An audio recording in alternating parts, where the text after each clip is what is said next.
సర్దార్ వల్లభాయ్ పటేల్ గురించి తెలియని నిజాలు. బ్రిటిష్ వాళ్ళు వదిలి వెళ్లేటప్పుడు ఊరికినే తిప్పలు పెట్టలేదు.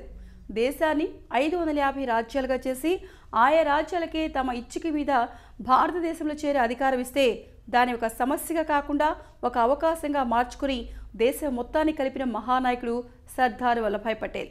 ఈరోజు మనం పిలుచుకుంటున్న భారతదేశం, అఖండ భారతదేశం ఇలా ఉండడానికి కారణం ఆయనే. దేశ ఐక్యత ఒక్కటే కాదు, ఆయన జీవితం మొత్తం కలిపి చూస్తే అలాంటి ఎన్నో వందల సందర్భాలు, అద్భుతమైన విజయాలు ఉన్నాయి. ఒకసారి తెలుసుకుందాం. సర్దార్ వల్లభాయ్ పటేల్ 10వ తరగతి 22 ఏళ్ల వయసులో పాస్ అయ్యారు.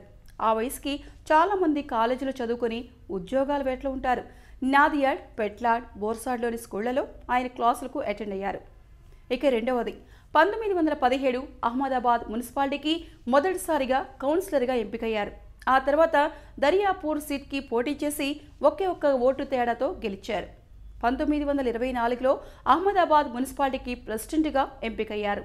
ఇక మూడవది భారతదేశానికి కేవలం 2 ఆరోగ్య పరిశోధన కేంద్రాలు ఉండేవి. ఒకటి పూణే, ఇంకొకటి కరాచీ. అలాంటి మరికొన్ని ల్యాబొరేటరీలు ఉండడం వల్ల దేశంలోని రోగాలను నిరోధించవచ్చు అని సంకల్పించాడు.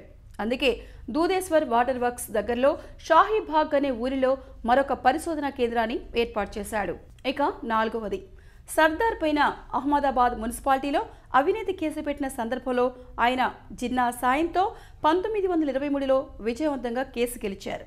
ఇక ఐదవది గుజరాతీ భాషలోని టైప్ రైటర్తో అసెంబ్లీని 1924లో సర్దార్ ఏర్పాటు చేశారు. అందుకోసం గాను రెమింగ్టన్ కంపెనీకి 4000 రూపాయలు ఇచ్చి టైప్ రైటర్ తయారు చేయించారు. ఇది భారతీయ భాషలో వచ్చిన మొదటి టైప్ రైటర్.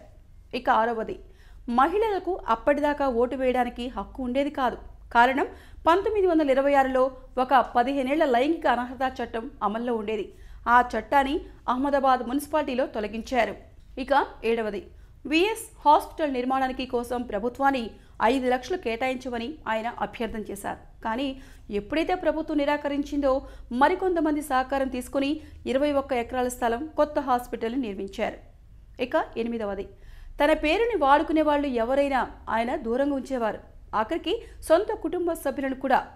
ఆఖరికి తాను పాలనలో ఉన్నంతకాలం ఢిల్లీకి దూరంగా ఉండమని కొడుకుని కోరుతూ ఉత్తరం కూడా రాశారు. ఇక తొమ్మిదవది ఏప్రిల్ 1947లో ఒకానొక అల్లర్లు జరుగుతున్న సందర్భంలో ఆయన ఒక చిరస్థాయిలో నిలిచిపోయే వ్యాఖ్యలు చేశారు. మనం సౌభ్రాతృత్వ దేశంగా మారినా స్వేచ్ఛావాదం, కలుపుగోలుతనం, రాజ్య వ్యక్తిత్వం ఉన్న జాతిగా మారలేకపోతున్నాం. దేశం కొత్త సమాజాన్ని, కొత్త రాజ్యాంగాన్ని రాసుకుంది. అంతేకాని తుప్పుపట్టిన ఆలోచనలు కాదు అని ఆయన అన్నారు. ఇక 10 విగ్రహాలు, స్తూపాలను సర్దార్ వ్యతిరేకించారు. కానీ వాస్తవానికి ఆయన పేరు మీద కడుతున్న నిర్మాణానికి దాదాపు 3000 కోట్లు ఖర్చు కాబోతున్నాయి.